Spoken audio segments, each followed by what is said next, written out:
Kita lanjutkan perbincangan pemirsa. Mas Burhan, bagaimana tanggapan Anda ketika ada yang menilai mungkin bahwa marah-marahnya Presiden ini hanya untuk recovery saja, karena ada beberapa kelompok masyarakat yang memang tidak percaya dengan kinerja pemerintah atau merasa tidak puas begitu, dan ini menunjukkan saja bahwa memang pemerintah serius, tetapi tolak ukurnya juga belum jelas untuk melakukan reshuffle itu apa begitu, Mas Burhan? Ya memang reshuffle ini punya plus minus ya. Oke. Jadi buat Presiden Jokowi tentu akan dipikirkan secara matang terkait dengan apakah reshuffle perlu dilakukan atau tidak. Dan kalau misalnya dilakukan, kapan waktunya. Oke. Ini dua PR yang menjadi semacam pekerjaan rumah tersendiri buat Presiden Jokowi. Pertama, soal perlu tidaknya reshuffle. Kalau saya pribadi, ukurannya sebenarnya sederhana, yaitu trust dari publik. Ya, apakah publik masih percaya atau tidak terkait dengan kinerja kabinet sekarang.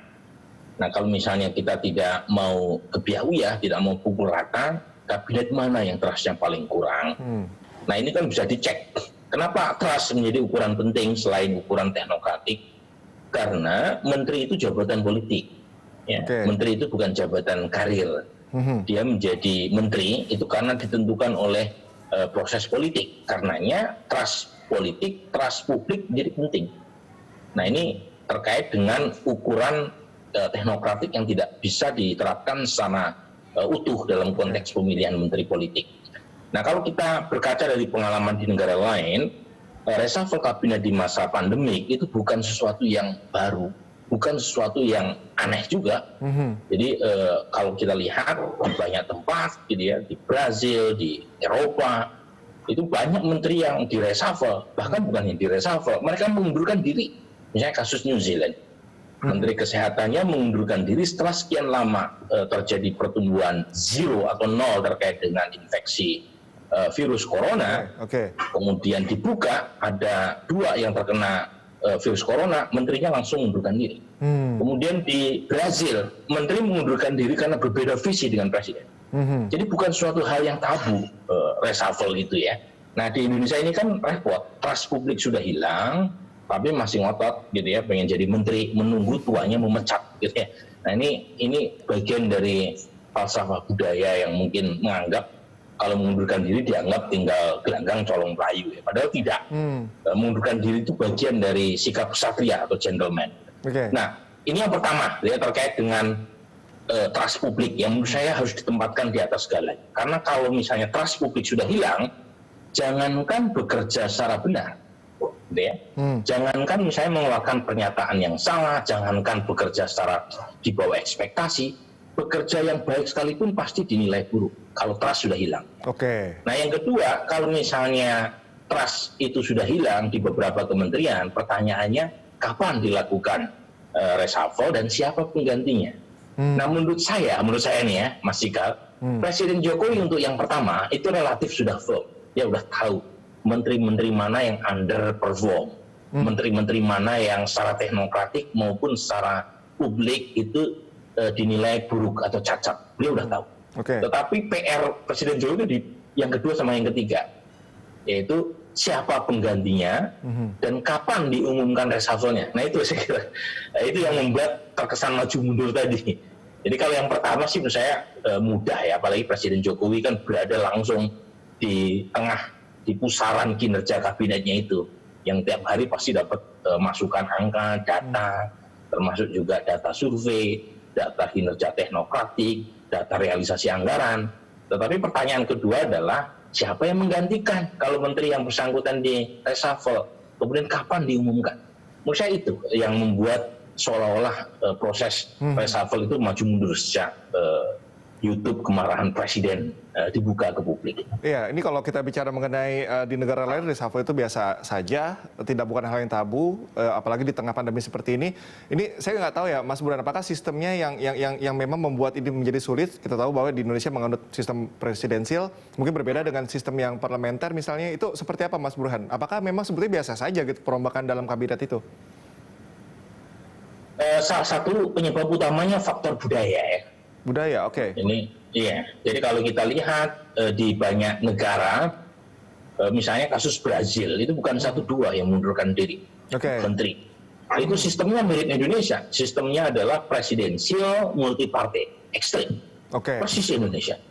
Ya, Bolsonaro sebagai presiden itu dipilih secara langsung, tetapi partai pendukungnya juga plural. Partai pendukungnya tentu saja tidak tunggal. Meskipun pendukung utamanya kita tahu ya, partainya Bolsonaro sendiri. Kemudian Jepang atau New Zealand itu sistemnya adalah parlementer. Jadi sistem parlementer dalam pengertian bukan presiden tapi perdana menteri yang memimpin pemerintahan. Yeah. Jadi pertanyaannya adalah mengapa ada sistem pemerintahan yang berbeda-beda, tapi menteri dalam kasus di Brazil atau di New Zealand atau di beberapa negara Eropa itu mudah sekali. Ya, di Belanda misalnya sistemnya parlementer juga. Itu mudah sekali, misalnya mengatakan saya merasa tidak sanggup dan saya mundurkan diri, dan itu tidak merasa kemudian sebagai sebuah cacat gitu ya, biasa saja. Okay. Nah di Indonesia sistemnya mirip Brazil, tapi kenapa Brazil bisa kita tidak? Ya, dugaan saya adalah faktor budaya. Jadi saya menyebut gitu ya satu kepercayaan, gitu, satu keyakinan yang mungkin saja dianut oleh banyak pejabat publik kita. Kalau mengundurkan diri itu dianggap sebagai aib, dianggap tidak bertanggung jawab. Ada falsafah Jawa namanya tinggal gelanggang colong pelayu. Apa itu artinya, melarikan Mas diri Burhan? dari gelanggang pengabdian. Oke. Lain, saya lain, bukan seperti itu. Justru kalau ngotot, ya sementara publik atau majikannya sendiri tidak berharap lagi, ya, itu menunjukkan ketidaktahuan diri gitu, sebagai pejabat publik. Nah, apa konsekuensi politiknya ketika ketidakkonsistenan ini masih terus ditunjukkan oleh pemerintah, Mas Burhan?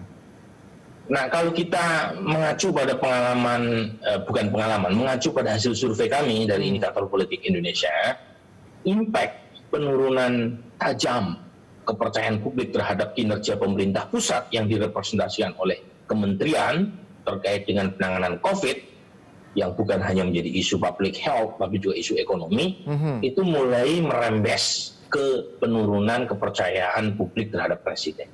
Itu clear datanya. Jadi, meskipun penurunan terhadap Presiden Jokowi itu tidak sesignifikan penurunan kepercayaan publik terhadap kabinet. Tetapi dampaknya mulai mengenai approval rating presiden. Jadi, kalau misalnya performa masih seperti ini, itu presiden yang paling dirugikan. Itu bahasa sederhananya. Satu, approval rating menurun. Dua, agenda presiden untuk memberikan legacy di periode kedua itu menjadi terganggu. Karena sehebat apapun presiden, kalau teamworknya kurang, maka sulit untuk merealisasikan mimpi-mimpi tadi. Dan jangan lupa, periode kedua itu demand-nya berbeda, mesti kalau dibanding periode pertama. Di periode kedua, itu demand atau tuntutan publik pada presiden untuk memberikan legacy yang manis itu tinggi. Apalagi jangan lupa, Presiden Jokowi menang di periode kedua dengan dukungan partai koalisi maupun kekuatan di parlemen super mayoritas. Nah, jadi Mas kalau Burhan, kemudian ternyata ini ada masalah mengenai legacy tadi yang Mas Burhan sebutkan, apakah sebetulnya legacy yang ingin ditinggalkan oleh Presiden Joko Widodo ini terganggu dengan adanya pandemi ini, sehingga kebijakan-kebijakan yang diambil ini terganggu dengan legacy yang ternyata bukan di penanganan COVID ini? Seperti apa, Mas Burhan? Ya, kalau soal COVID mengganggu legacy semua pemimpin, jelas itu bukan sesuatu yang baru ya. Itu seperti mengatakan matahari terbit dari timur. Tetapi kan persoalannya bukan soal gangguan itu, tetapi respon atas gangguan COVID tadi. Nah, respon itu yang menurut saya kurang diberikan oleh presiden maupun kabinet sekarang. Mungkin presiden sudah berusaha memberikan kemampuan maksimal, tetapi kementeriannya belum. Dan memang jangan lupa, menteri tadi diangkat di situasi normal, dengan asumsi tidak ada COVID, gitu ya.